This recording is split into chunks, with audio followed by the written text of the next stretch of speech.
Now, also joining us is Professor Hope Eghagha. He is a Nigerian scholar and writer.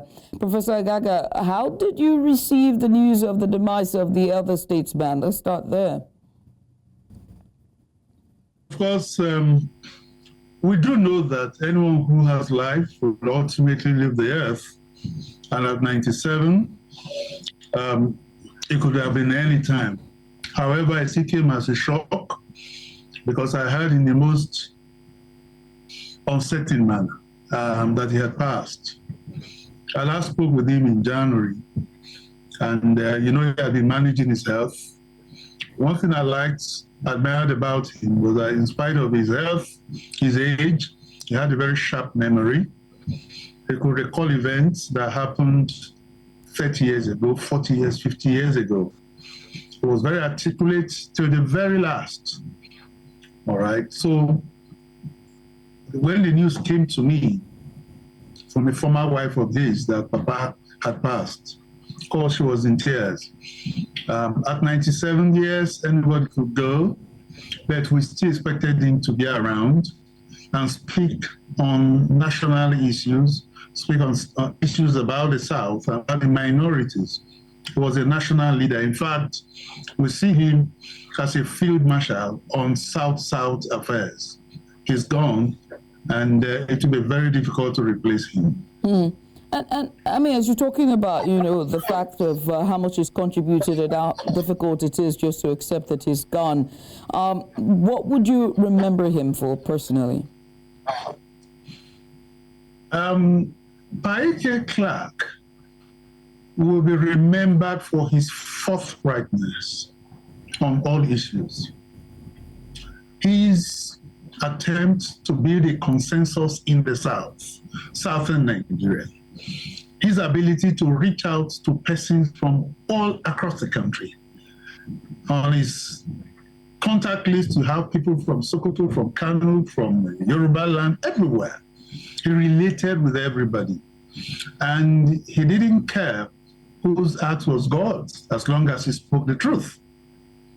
Very eloquent. I remember him for his, I don't think we should refer to him as an Ijaw leader. He was a national leader of Ijaw origins. And if you know his ancestry, he's related to almost every tribe, every ethnic group in the South. For example, just after the war, when he was Commissioner for Information under Colonel Ogbemudia, he sent his daughter to school in Enugu. He then visited the school.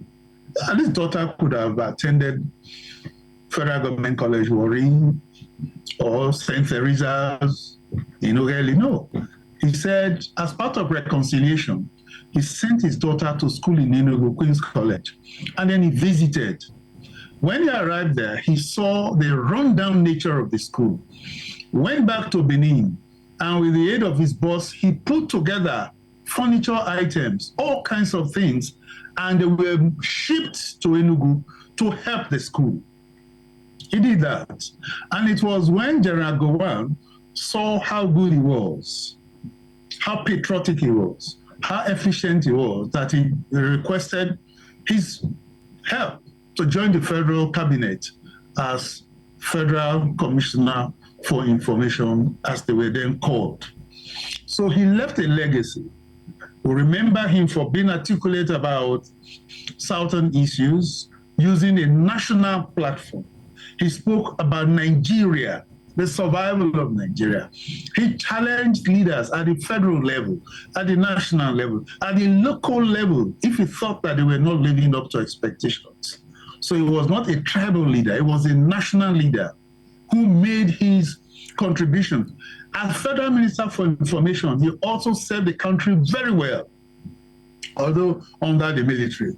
So we have very pleasant memories of him, have a personal relationship with him. We did a book launch in his honor last year. A book, his autobiography. I had done his biography before, around 2007, which was presented. So I know him well, or I knew him well. Well, now we're beginning to refer to him in the past tense. But I can still claim that I know him very well.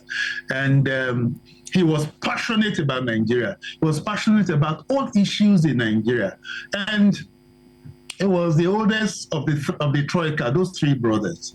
They had other siblings, but those three were national figures. J.P. Clark, international, was the youngest. Edwin Clark, the ambassador, and then himself. But they came in that order. E.K. Clark first, Edwin Clark, the ambassador, and J.P. But they left in reverse order. J.P. Clark, the youngest, went first, followed by Edwin, and now Papa has joined. We shall miss him, but as Niger Deltans, we will give him a very dignified, colorful burial to say goodbye. May you still rest in perfect peace. Professor Hope Eghagha, I must say thank you so much for joining us. We appreciate you for doing this with us. Thank you. Yeah, thank you for having me. Thank you.